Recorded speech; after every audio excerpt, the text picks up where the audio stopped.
नमस्कार दोस्तों, आप सभी का स्वागत है आपके अपने YouTube channel study with Anil AKS में। दोस्तों, पिछली वीडियो में हमने वर्णमाला को एक बेहतरीन ढंग से इसको पूरा अध्ययन कर लिया था तथा उसका जो क्वेश्चन बचा हुआ था उसमें किस प्रकार से क्वेश्चन पूछे जाते हैं तथा किस प्रकार से क्वेश्चन बनते हैं उसको आज हम देखेंगे।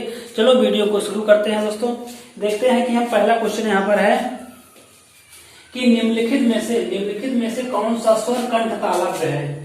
निम्नलिखित में से कौन सा स्वर कंठ तालव्य है। आप वीडियो को अच्छी तरह से देखें तथा उसमें सभी जितने भी क्वेश्चन हैं सभी को आपको लगभग आप हल कर लेंगे अगर आप वीडियो देखे होंगे पहली बार से। उसमें बताया गया है कि कंठ तालव्य किसे कहते हैं। तो निम्नलिखित में से कौन सा स्वर कंठ तालव्य है। कंठ तालव्य कौन कौन सा स्वर इसमें हो सकता है। कंठ तालव्य में था हमने बताया था कि ए और ऐ को कंठ तालव्य कहा जाता है। तो कंठ तालव्य कौन हो गया, ऐ। इसमें ऑप्शन दिया गया है कंठ तालव्य ऐ वाला है। ए और ऐ होता है लेकिन इसमें ए दिया गया है इसलिए कंठ तालव्य स्वर है ए। फिर दूसरा क्वेश्चन है जिन स्वरों के उच्चारण में हवा नाक से निकलती है उन्हें क्या कहते हैं। तो उन्हें हम कहते हैं अनुनासिक स्वर। जिन स्वरों के उच्चारण में हवा नाक से निकलती है उन्हें हम अनुनासिक स्वर कहते हैं तथा जिन स्वरों के उच्चारण में हवा मुख से निकलती है उसे हम निरनुनासिक स्वर कहते हैं। एक बार फिर देख लीजिए दोस्तों, क्वेश्चन को आप एकदम ध्यान से पढ़िए। इसमें पूछा क्या गया है, जिन स्वरों के उच्चारण में हवा नाक से निकलती है उन्हें क्या कहते हैं। तो उन्हें हम अनुनासिक स्वर कहते हैं तथा जिन स्वरों के उच्चारण में हवा मुख से निकलती है तो उसे हम निरनुनासिक स्वर कहते हैं। लेकिन इसमें पूछा गया है हवा नाक से निकलती हो तो उसे हम अनुनासिक स्वर कहते हैं। अगला क्वेश्चन हम देखते हैं कि निम्नलिखित में से कौन सा संयुक्त स्वर नहीं है। निम्नलिखित में से कौन सा संयुक्त स्वर नहीं है। इसमें पूछा गया संयुक्त स्वरों की संख्या कितनी होती है, 4 होती है। कौन कौन, ए ऐ ओ और औ। ए ऐ ओ औ। इसमें है क्या, ए है ऐ है। में पूछा क्या गया, निम्नलिखित में से कौन सा संयुक्त स्वर नहीं है। इसमें नहीं है पूछा गया। इसमें क्या हो सकता है, बड़ा ऊ। ये संयुक्त स्वर नहीं है। तथा अगला क्वेश्चन देखते हैं, निम्नलिखित में से पार्श्व ध्वनि कौन सी है। हमने आपको बताया था एक पार्श्व ध्वनि और एक प्रकंपित या लुंठित ध्वनि किसे कहते हैं। तो पार्श्व ध्वनि कौन सी है, पार्श्व ध्वनि ला को पार्श्व ध्वनि कहते हैं तथा प्रकंपित या लुंठित ध्वनि को रा को कहते हैं प्रकंपित या लुंठित ध्वनि। ला को पार्श्व ध्वनि कहते हैं। अगला क्वेश्चन है कि प्रत्येक वर्ग का दूसरा और चौथा वर्ण क्या कहलाता है। प्रत्येक वर्ग का दूसरा और चौथा वर्ण क्या कहलाता है।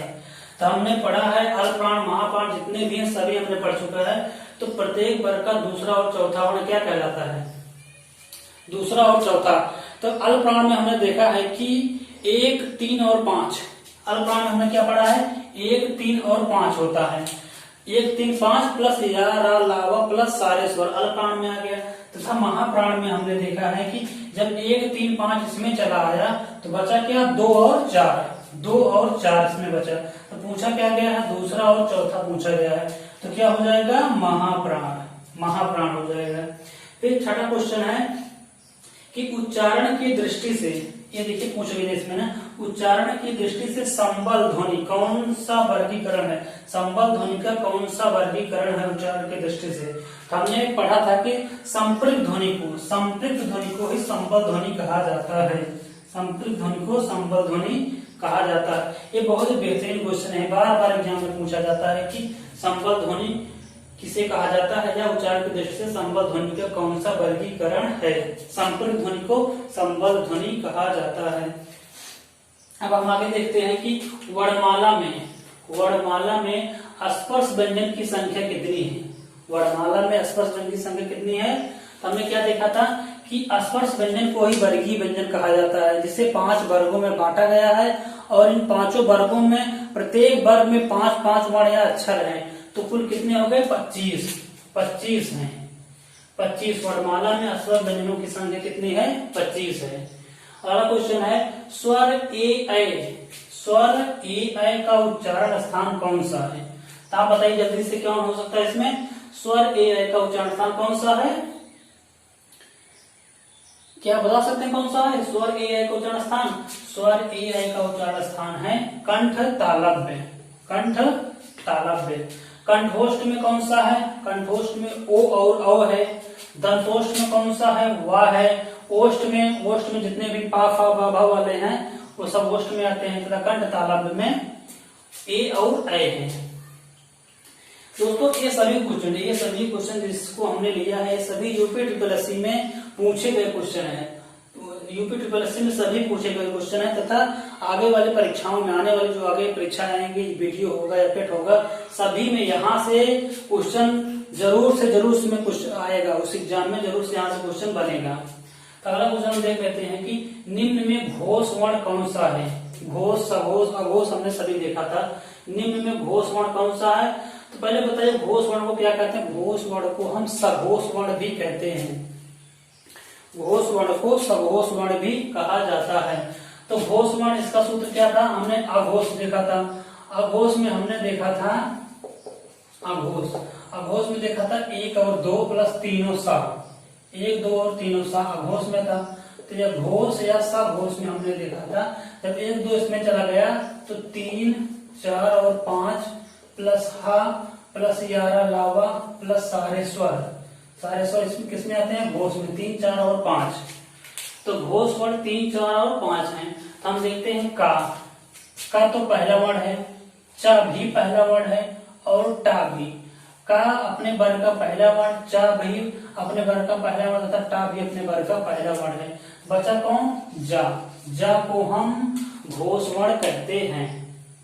जा को हम घोष वर्ण कहते हैं। आगे दोस्तों हम देखते हैं कि अर्ध विपरीत स्वर कौन है? निम्नलिखित में अर्ध विपरीत स्वर किसे कहते हैं या कौन है अर्ध विपरीत स्वर?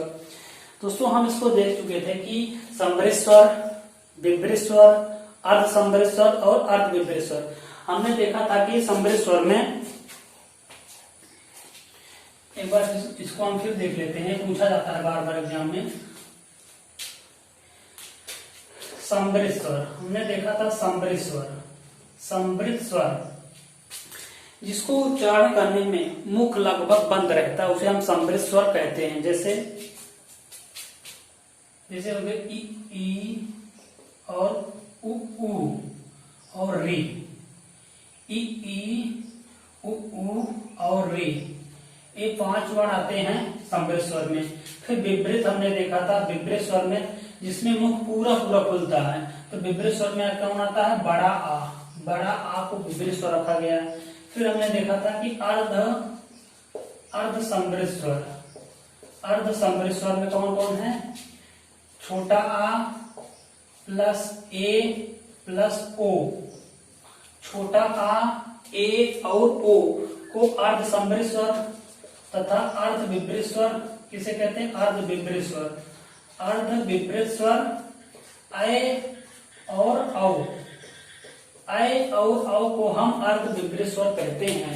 इसमें पूछा क्या गया है? अर्ध विपरीत पूछा गया है, तो इसमें कौन हो सकता है? ऐ को हम अर्ध विपरीत स्वर कहते हैं। अर्ध विपरीत में 2 ही आता है, ऐ और औ।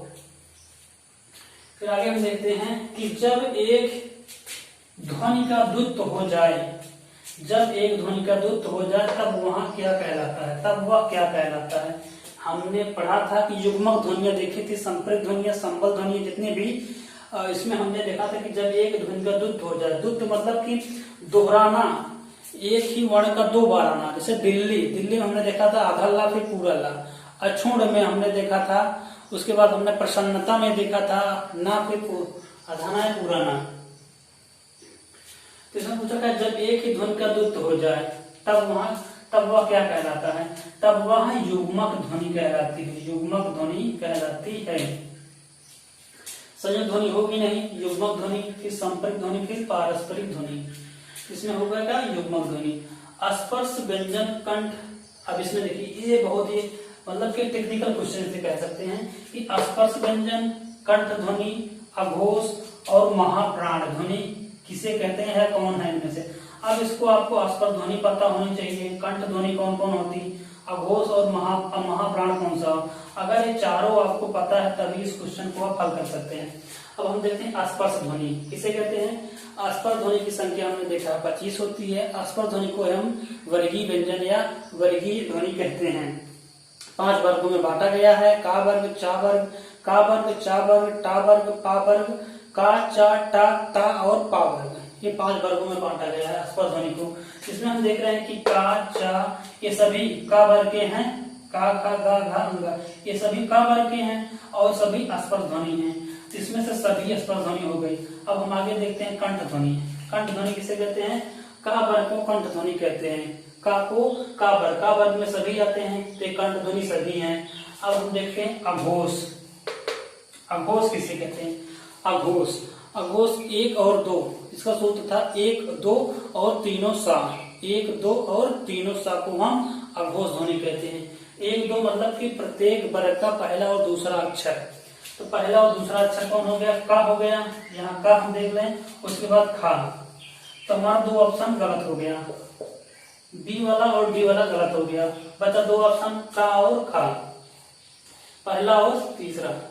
हम अब हम देखेंगे महाप्राण। महाप्राण किसे कहते हैं, अल्प प्राण में हमने देखा था कि 1, 3, 5 प्लस या अलावा प्लस सारे स्वर, ये थे अल्प प्राण में। महाप्राण में कौन क्या बचा, 2 और 4 बचा। महाप्राण में 2 और 4 प्लस सा सा सा हा उस व्यंजन। तो 2 और 4, 2 और 4 मतलब कि प्रत्येक वर्ग का दूसरा और चौथा वर्ण। इसमें हम देख रहे हैं का जो है ये है पहला वर्ण, तो ये होगा नहीं, तो बचा कौन हमारा खा। खा हमारा दूसरा वर्ण है, तो हमारा खा यही होगा इसका उत्तर। बहुत ही अच्छा, बहुत ही टेक्निकल क्वेश्चन है ये वाला। आपको इसमें सभी पता हो तभी आप इस क्वेश्चन को हल कर सकते हैं। फिर अगला हम देखते हैं कि या का उच्चारण स्थान है, या का उच्चारण स्थान है। अब आपको ये देखिए ओष्ठ, दंत, मूर्धा, तालु, इसमें कौन हो सकता है। अब आपको पता होना चाहिए कि अपूर्व विसर्जनीय नाम कंठा, इचु यसा नाम तालु। यह सूत्र था इचु यसा नाम तालु, इचु यसा नाम तालु। तो हम देखते हैं ई प्लस चा वर्ग और या इसमें आ गया, या और का बीसा। तो या को यहीं से हम इसको बना सकते हैं कि ये चू ऐसा नाम तालु, या से यहाँ आ गया। तो या का उच्चारण स्थान कौन है, तालु से या का उच्चारण स्थान होता है। तो अगला क्वेश्चन हम देख लेते हैं कि हिंदी शब्दकोश में छा का क्रम किस वर्ण के बाद आता है। इसको आप बताइए जल्दी से, इसमें क्या होगा। हिंदी शब्दकोश में छा का क्रम किस वर्ण के बाद आता है। छा किस प्रकार का वर्ण है। छा को हम देखे थे कि ये संयुक्त व्यंजन है। छा, छत, त्रंग, ज्ञान और स्रा, ये 4 हमने देखा था। अब इसमें पूछा गया हिंदी शब्दकोश में छा का क्रम किस वर्ण के बाद आता है। ये क्वेश्चन अब की पिछली बार यूपीटीपीएससी में पूछा गया था, फिर अब की बार पूछा जाएगा जो एग्जाम होंगे टीपीएससी का। तो छा का क्रम, अब हम छा का उसमें विच्छेद क्या दिया गया था, का प्लस सा, का प्लस सा। तो का प्लस सा से मिलकर ही छा बना हुआ है। तो हम देखेंगे इसमें दिया गया ऑप्शन देखेंगे, का दिया गया है का। तो हिंदी शब्दकोश में छा का क्रम किस वर्ण के बाद आता है, तो का के बाद आता है। ये क्वेश्चन आपको बार बार एग्जाम में देखने को मिलेगा कि छा का क्रम किस वर्ण के बाद आता है, तो का के बाद। का के बाद छा का क्रम आता है। अता को हम लिख देते हैं ता प्लस रा, इसका ज्ञा का जा प्लस इया, अस्त्रा का सा प्लस रा। इसके विच्छेद से हम इस क्वेश्चन को बना सकते हैं। छा का के बाद आता है इसका उच्चारण। दोस्तों हमने इस वर्णमाला चैप्टर से जितने भी क्वेश्चन बने हैं, लगभग के 14-15 क्वेश्चन हमने लिया है। तो उसको हमने भली भांति देख लिया है कि कौन कौन क्वेश्चन कैसे बन रहा है। इसी प्रकार आप और क्वेश्चन इसमें आप इसको हल करिए तथा हल करके क्वेश्चन बनाइए।